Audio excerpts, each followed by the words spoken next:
नाज़रीन, आज जुम्मे का दिन है और आज एक बड़ी अहम डेवलपमेंट हुई है। जब मैं पंजाब असेंबली के अंदर गया तो वहाँ पर हुकूमती बेंचेस के ऊपर बहुत कम लोग बैठे हुए थे। नून लीग वालों ने बड़ा एहतजाज किया। जब इन लोगों ने अंदर जाने की कोशिश की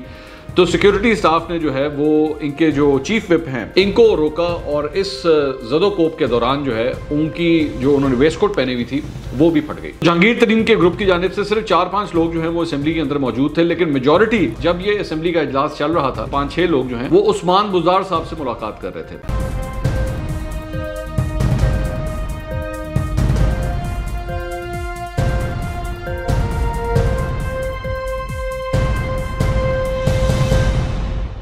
अस्सलाम वालेकुम नाज़रीन, मैं हूं मंसूर अली खान। अपने YouTube चैनल के ऊपर आपको खुशामदीद कहूँगा। सबसे पहले आपसे दरख्वास्त के चैनल को सब्सक्राइब करना मत भूलिएगा और बेल आइकन ज़रूर प्रेस कीजिएगा। नाज़रीन, आज जुम्मे का दिन है और आज एक बड़ी अहम डेवलपमेंट हुई है और एक और अहम डेवलपमेंट होनी थी जो कि नहीं हुई है। तो मैं आपको दोनों की सूरत हाल बता देता हूँ कि क्या कुछ हुआ है। सबसे पहले वो अहम डेवलपमेंट जो हुई है मैं पहले वो आपको बता देता हूँ। जुम्मे के दिन आज से चंद दिन पहले वज़ीर ख़ारजा शाह महमूद कुरैशी ने कौमी असम्बली के अंदर ये ऐलान किया था कि फ़लस्तीनियों से इज़हार यकजहती के लिए और इज़राइल की जानिब से जो मज़ालिम ढाए जा रहे हैं इसके ख़िलाफ़ जुम्मे वाले दिन जो है वो एहतजाज किया जाएगा। और इस सिलसिले में जो है उन्होंने एक रेजोल्यूशन भी जो है वो कौमी असम्बली के अंदर पेश किया था और उसके बाद कसरत राय से ये फ़ैसला किया गया था कि हम फ़लस्तीनियों से इज़हार यकजहती के लिए जुम्मे वाले दिन ये मुज़ाहरे करेंगे। आज पंजाब असम्बली के अंदर इस सिलसिले में मैं भी वहाँ पे गया और देखने के लिए कि क्या डेवलपमेंट्स होती हैं और किस तरह इज़राइल के ख़िलाफ़ जो है वो मुज़ाहरा किया जाता है। इस मौके पे नून लीग की जानिब से आज बाकायदा तौर पर जो है वो इसका ऐलान भी किया गया। उन्होंने असम्बली से बाहर भी उन्होंने मुज़ाहरा किया और उसके बाद अब यहाँ से असल डेवलपमेंट स्टार्ट होती है। जब मैं पंजाब असम्बली के अंदर गया तो वहाँ पर हुकूमती बेंचेस के ऊपर बहुत कम लोग बैठे हुए थे। मुझे वहाँ पे यावर बुखारी साहब नज़र आए, मुझे वहाँ पे राजा बिशारत साहब नज़र आए, इसके साथ साथ वहाँ पे उज़मा कारदार साहिबा थी, मियाँ असलम इकबाल साहब वहाँ पे तशरीफ़ लाए, लेकिन जो मेजॉरिटी बेंचेस थे हुकूमत के वो खाली पड़े हुए थे और परवेज़ इलाही साहब भी आज हाउस को प्रेजाइड नहीं कर रहे थे। लेकिन उसके बाद क्या हुआ कि नून लीग की जानिब से जो है वो उनके जितने लोग बाहर मुज़ाहरा कर रहे थे, जिसमें हमजा शहबाज भी आज अपनी रिहाई के बाद पहली दफ़ा पंजाब असम्बली के अंदर आए, उनके साथ जो है उन्होंने हॉल के अंदर आने की कोशिश की। लेकिन इस मौके के ऊपर जो सिक्योरिटी स्टाफ वहाँ पे मौजूद था असम्बली हॉल का, उन्होंने इन लोगों को अंदर नहीं आने दिया और इसकी वजह ये थी कि इन्होंने फ़लस्तीन के झंडे उठाए हुए थे और इसके साथ साथ जो गले में एक पट्टा होता है जो फ़लस्तीनियों से इज़हार यकजहती के लिए, आपने पहले भी देखा होगा शहबाज शरीफ साहब ने भी पहना था जब वो फ़लस्तीन के एम्बेसडर से मिलने गए थे, तो उस वक्त इन तमाम लोगों ने ये भी पहना हुआ था और कुछ बैनर्स भी पकड़े हुए थे। लेकिन सिक्योरिटी स्टाफ ने कहा जी आप ये सारी चीज़ें जो है वो असेंबली के फ्लोर पे नहीं ले जा सकते, आप हॉल के अंदर नहीं ये ले जा सकते। तो उस मौके के ऊपर नून लीग वालों ने बड़ा एहतजाज किया और उनकी एहतजाज की आवाज़ें जो हैं वो हॉल के अंदर भी आ रही थी कि वो ये कह रहे थे कि जी हम तो फ़लस्तीनियों के हक़ में ये सब कुछ कर रहे हैं, तो हमें इस चीज़ की इजाज़त दी जाए। वहाँ पर कुछ रिपोर्ट्स के मुताबिक जब इन लोगों ने अंदर जाने की कोशिश की तो सिक्योरिटी स्टाफ ने जो है वो इनके जो चीफ विप हैं पंजाब असम्बली में ताहिर खलील सिंधु साहब, इनको रोका और इस ज़दोकोप के दौरान जो है उनकी जो उन्होंने वेस्ट कोट पहनी हुई थी वो भी फट गई।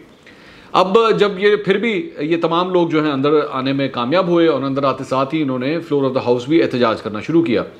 अब उस वक्त क्वेश्चन आवर चल रहा था और उज़मा कारदार साहिबा ने जो है एक सवाल पुट किया हुआ था जिसका जवाब दिया जा रहा था दरेशक साहब की जानिब से जो वज़ीर लाइफ स्टॉक हैं। लेकिन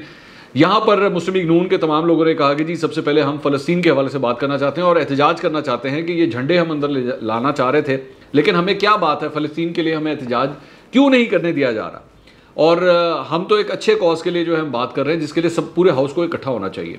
इस मौके के ऊपर राजा बिशारत जो हैं जो वज़ीर कानून पंजाब हैं, उन्होंने फिर खड़े होकर कहा कि देखें हमें इस कॉज से कोई मसला नहीं है, आप बेशक कीजिए, लेकिन असल बात यह है कि आप फ्लोर ऑफ द हाउस जो है वो किसी किस्म के झंडे या बैनर्स जो हैं वो नहीं ला सकते और इसकी वजह से जो है वो आपको रोका गया है। लेकिन बहरहाल इस मौके के ऊपर ताहिर खलील सिंधु साहब ने भी जो है अपनी जो वेस्ट कोट थी उसको असम्बली के फ्लोर पे लहराया और उन्होंने कहा जी देखें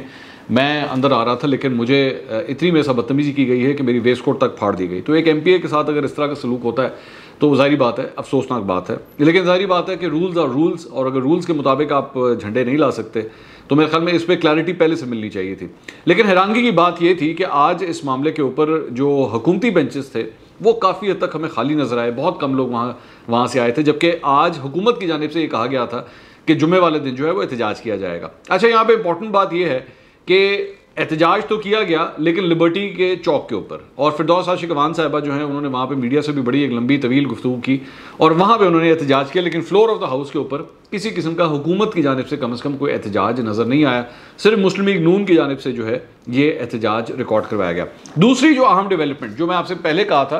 कि एक्चुअली होनी चाहिए थी लेकिन नहीं हुई, वो थी जहांगीर तरीन ग्रुप की। आपको याद होगा इन लोगों ने ऐलान किया था कि जी जुम्मे वाले दिन जो है वो जाके हम हमारे जो पार्लिमानी लीडर जिनको हमने डिक्लेयर किया है पंजाब असेंबली में वो भी आएंगे और वो वाज़े तौर पर ऐलान करेंगे इस बात का कि जनाब अब हमारा ग्रुप जो है वो बन गया है। हम बेशक हुकूमती बेंचेस पे ही बैठेंगे लेकिन हमारा ग्रुप जो है वैसे ही वहाँ पे मौजूद है। तो जहांगीर तरीन के ग्रुप की जानिब से सिर्फ 4-5 लोग जो हैं वो असेंबली के अंदर मौजूद थे, लेकिन मेजॉरिटी उसी वक्त जब ये असेंबली का इजलास चल रहा था उसी वक्त ये तमाम तर लोग जो हैं वो बाकी उनमें से मतलब 5-6 लोग जो हैं वो उस्मान बुज़दार साहब से मुलाकात कर रहे थे और गालबन जो 2 दिन से प्रेशर डेवलप किया जा रहा था जहांगीर तरीन ग्रुप की जानिब से उसको अब कूल ऑफ करने की जो है वो हुकूमत कोशिश कर रही है और अब राब्ते जो हैं वो बहाल कर दिए गए हैं। और मैंने आपसे जो पिछले चंद वीलॉग से मैं बार बार ये बात कर रहा हूँ कि कुछ नहीं होना, रिलैक्स करो, टेक इट ईजी, कुछ कोई मसला नहीं है, सब कुछ सत्ते खैरे होगा। और फिलहाल वही हो रहा है कि बजट भी जो है वो आपका आराम से अप्रूव हो जाएगा और किसी किस्म की कोई प्रॉब्लम क्रिएट नहीं होगी।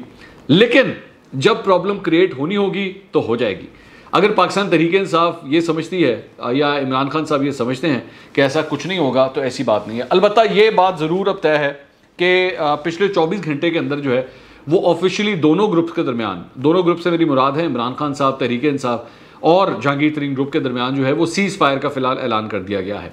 अब हैरानकुन बात यह है कि ये सीज़ फायर भी तब हुआ है जब इजराइल और फ़लस्तीन के दरमियान जिस दिन सीज़ फायर का ऐलान हुआ है। अब देखते हैं ये सीज़ फायर कितनी देर चलता है, दोनों जानिब इजराइल और फ़लस्तीन के दरमियान भी और यहाँ पे इमरान खान और जहांगीर तरीन के दरमियान भी। लेकिन एक बात तय है कि अब इस वक्त जो सूरत हाल है, जो मेरी चंद लोगों से वहाँ पे असेंबली के अंदर भी मेरी बात हुई, अब चंद लोगों के जहनों में ये बात ज़रूर है कि इन लोगों ने आइडेंटिफाई कर लिया है, इनको इस बात का डर है कि हमारे पीठ के ऊपर जो है वो छुरा किसी वक्त भी घोंपा जा सकता है। अब वो एहतियात बरत रहे हैं, वो कोशिश कर रहे हैं कि मामला जो है वो किसी तरह हल हो जाए। बड़ी इंपॉर्टेंट डेवलपमेंट ये है कि इस सारे मामले में अभी तक नून लीग के साथ किसी किस्म का कोई राब्ता नहीं हुआ है। नून लीग और जहांगीर तरीन ग्रुप के दरमियान कोई मुकाबला, कोई आपस में राब्ता नहीं हुआ है। हाँ,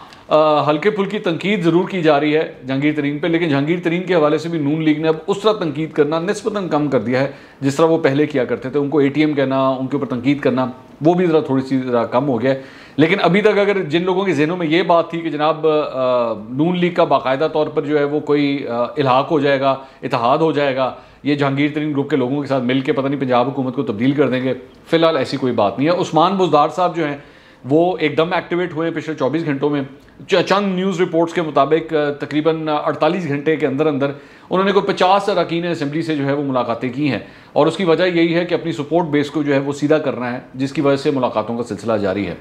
तो मुझे अभी तक जो कम से कम बजट के हवाले से जहाँ तक डेवलपमेंट है, बात अभी भी वहीं की वहीं है। खबर आज भी वहीं तक आके खड़ी हुई है कि तमाम तो नज़रें जो है अली ज़फ़र की रिपोर्ट के ऊपर है। अब अली ज़फ़र साहब के हवाले से जो खबरें आ रही हैं वो ये है कि ज़बानी तौर पर वो ये तमाम तर रिपोर्ट के जो मंदरजात हैं वो वज़ीर आज़म से शेयर कर चुके हैं, वो उनको बता चुके हैं कि मामला क्या है,